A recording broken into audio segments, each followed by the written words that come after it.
नमस्कार। आज गोटे रामायण कथाटे हनुमान विषय राम भगवान जो रामचंद्र वनवास जाते वनवास 14 वर्ष काटिकी से फेरी रावण को वध कर सारी रावण वधर तो जानते हनुमान के साहाय्य करते अभिषेक सरी रामचंद्र राजा होती से बहुत हनुमान के ऊपर खुशी होती माता सीता और रामचंद्र खुशी होगी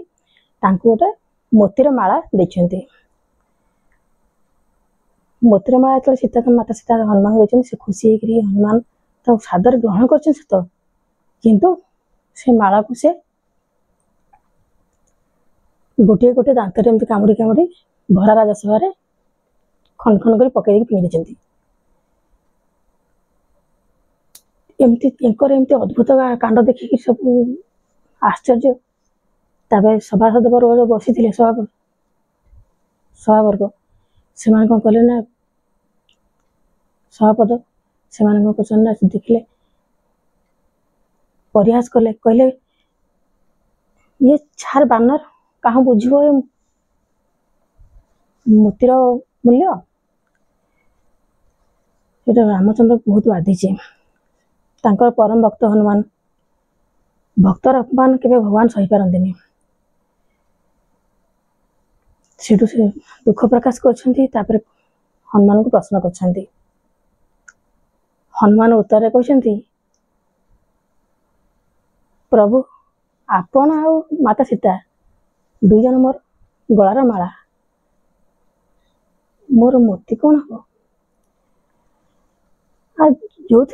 राम रस ही नहीं से वस्तु मोर किए कम आसो भगवान बहुत खुशी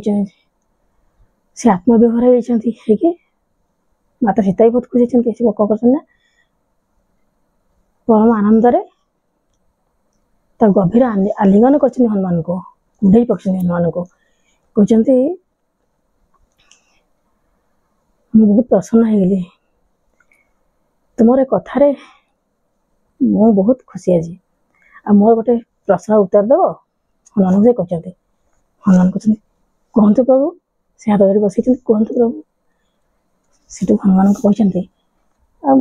सब तो कहले मु किए तुम्हें किए प्रभु रामचंद्र हनुमान कहले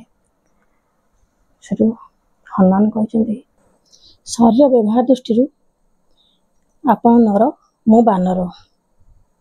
आ संसार व्यवहार दृष्टि आपण मालिक मु दास आर्थिक वैदिक दृष्टि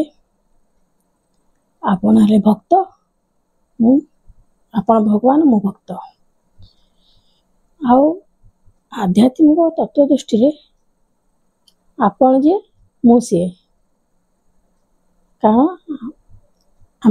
आमे समस्त आत्मरूप सब समान। नमस्कार। जय जगन्नाथ।